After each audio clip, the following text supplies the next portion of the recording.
We will guide you through how to use Confluence for project management. Quick disclaimer: skipping a single step will affect your final result, so you need to follow this step-by-step guide carefully. If this guide helpful, don't forget to like and subscribe. First, don't forget to comment if you still need our help or want to ask something, and we will reach you as soon as possible.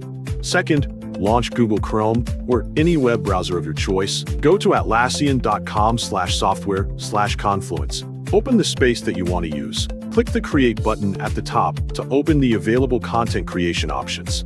Select Page to create a new page in the selected space. Select Project Plan from the available templates to start with a structured project management layout.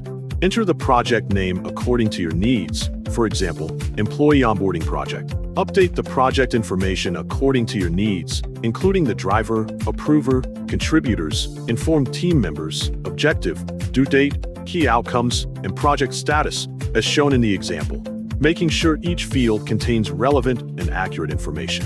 Update the problem statement section to describe the current onboarding challenges and the purpose of the project, clearly explaining the situation that the project is intended to address.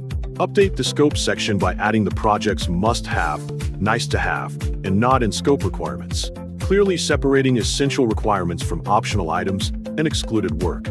Update the timeline section by adding a roadmap planner according to your needs, so the project schedule and planned activities can be organized clearly. Add project milestones and deadlines, including the milestone name, owner, deadline, and status, making sure each milestone has enough information to track its progress. Update the related links section with relevant documents, forms, guides, and other project resources, providing useful references for everyone involved in the project. Review the project plan and make sure all information is organized correctly. You have now successfully used Confluence for project management.